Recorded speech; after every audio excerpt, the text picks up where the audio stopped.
Hey everyone, scale trauma is real. It's real for me. And in this video, we're going to talk about how to overcome the weight scale trauma when it comes to our weight loss journeys. Let's go ahead and jump in.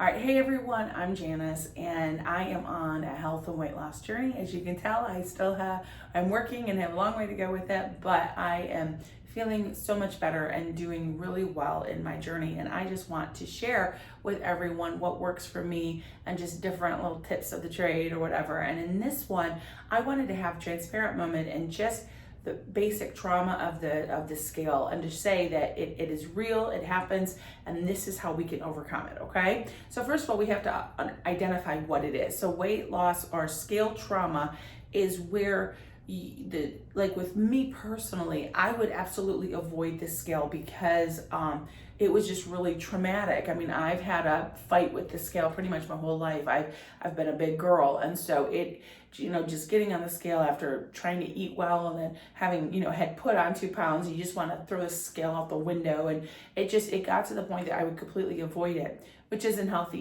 either because then I would go to the doctors and they'd say, Janice, you've put on 10 pounds, what's happened? And then it'd blow me away, like, what, and so scale trauma is just where, the impact of it on your life is, sometimes negative. And so we want to overcome that. And so here are some tips to being a scale overcomer. And I think that I'm sort of a scale overcomer, but I'm not entirely perfect with this. But these are the tips of what I do to overcome my scale trauma, okay? So tip number 1 is we have to realize that the scale is only one indicator of our health, okay? So that is the biggest thing. You have a lot going on in your body, and the scale is an indicator. Yes, it is, but there's also lots of things. And that's why going to your doctor, seeking health consultations with those that are licensed, certified doctors, professionals, all that is really important, because doing blood work, seeing, how much proteins are in your system, how's your blood sugars looking, what about your cholesterol, your triglycerides, all of that, that's all important too. So realize that the scale is just one indication. You could be exercising and really building muscle, and your body could be melting, and we've all heard that muscle weighs more than fat. So there's a lot going on. I'm not saying that the scale is not important, so please do not misunderstand me, but I am saying that it's just one indicator of your health, okay? What's going on inside your body is very important, regardless of what the scale is saying, okay? However, the scale is important. It does let us know what's going on. So tip number 2 is limit your use of the scale. A lot of my lovely friends have said that they weigh themselves all the time. One of my friends weighed themselves every day.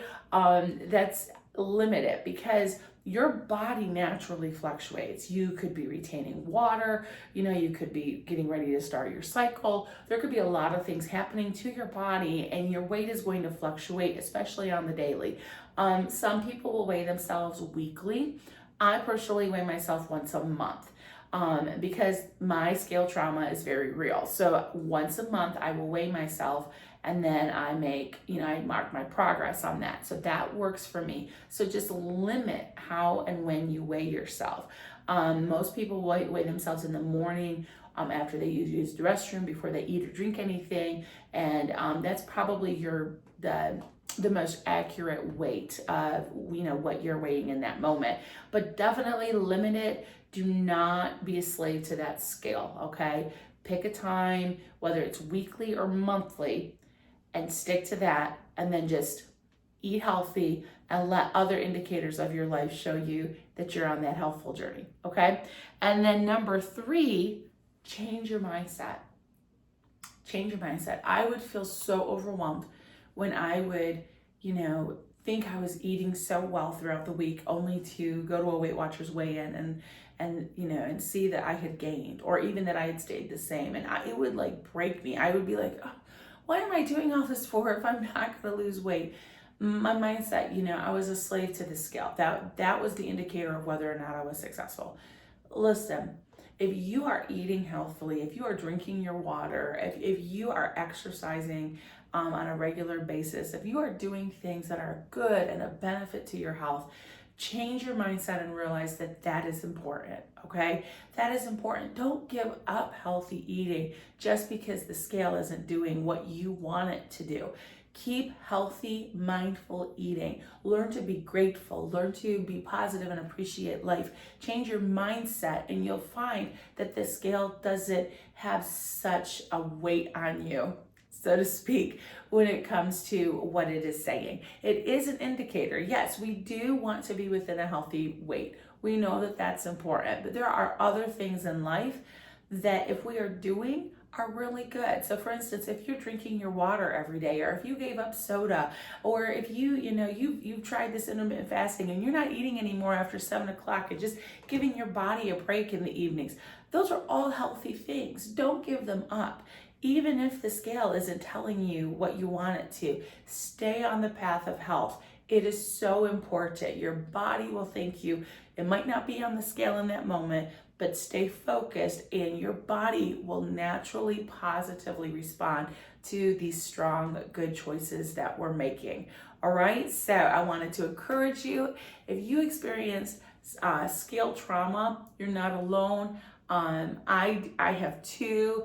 I still do not like to weigh myself, but I do it because I do know that it's an important indicator of where I'm at in my health journey, but I just don't let it sabotage my life, and I don't let it dictate to me whether or not I've had a good week or a good month, okay? So stay strong, beautiful people. Drop a comment below with how you handle the scale, and remember, we're all in this together. Have a blessed day and a blessed week.